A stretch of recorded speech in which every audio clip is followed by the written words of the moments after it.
Yes.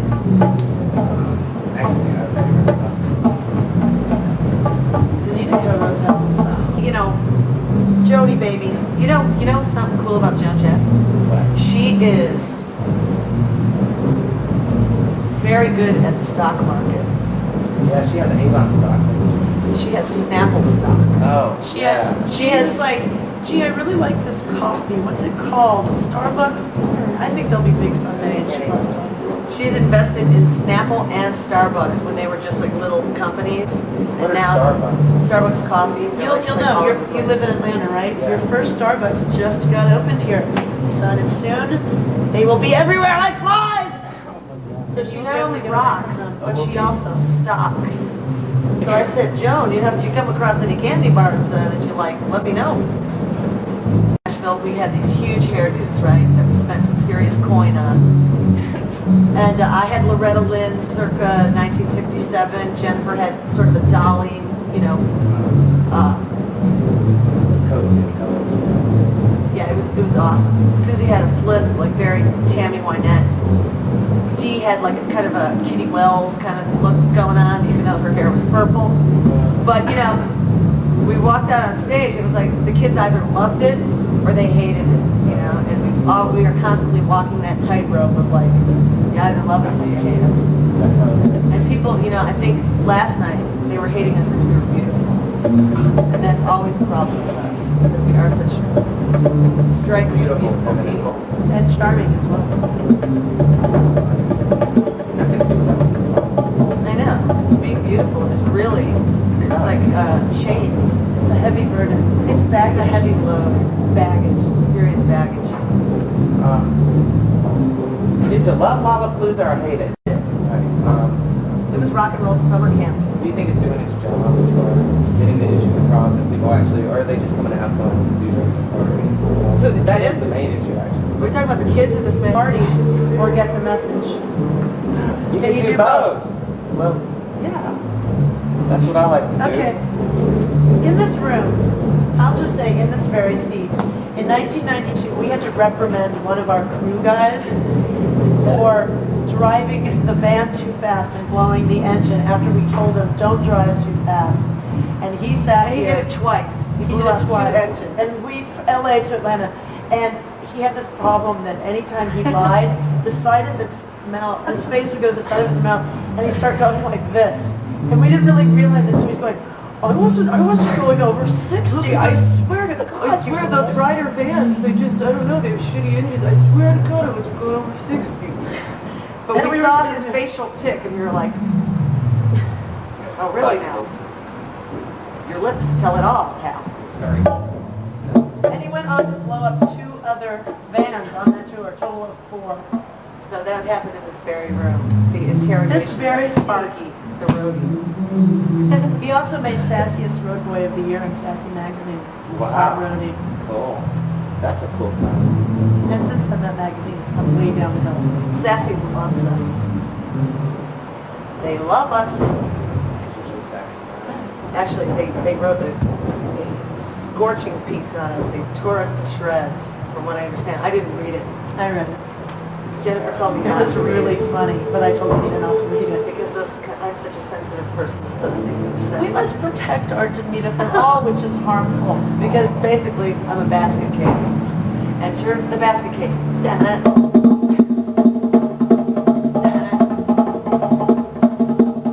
Enter the plaintiff. Sassy Magazine.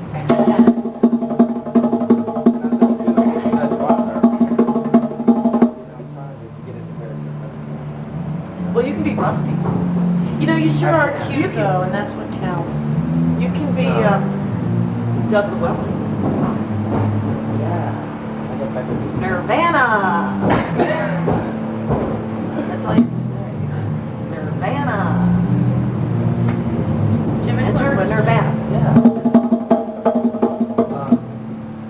As far as the Lollapalooza thing that I was asking you about, do you think that the issues are coming across? Do you think that the booths that are set? Do you think people are learning about treating animals well?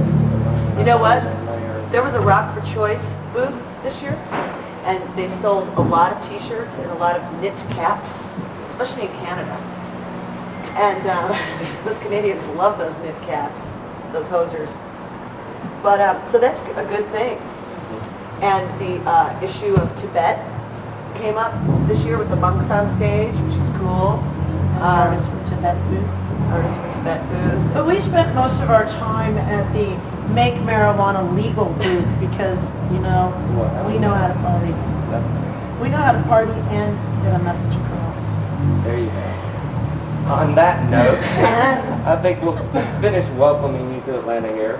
Thank And you. I hope you guys have a blast. We're gonna run. We're gonna break. Oh, yeah? We're gonna film the first couple songs for your show. Oh, you are? What'd you guys do to Andre?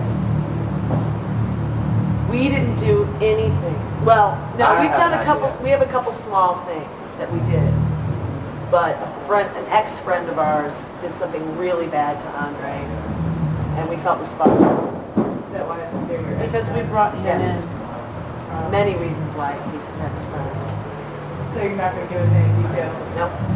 No, only to say that he's the same age from the same city as the roadie that went like this. Don't do anything to Andre. But it wasn't me. I didn't blow his truck up. I was going 55. I swear, ladies. Oh, pass that over here. Hey, you know One what? of our favorite pastimes on the road is to read the wanted ad. This is one of our favorite pastimes on the road.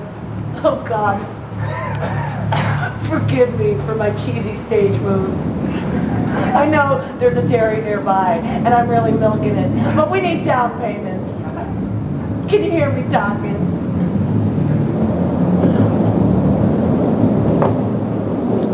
What else do you want to know? Goodbye. We'll talk about that. You know, if we could just, the Bear. We love Bear magazine. You know what?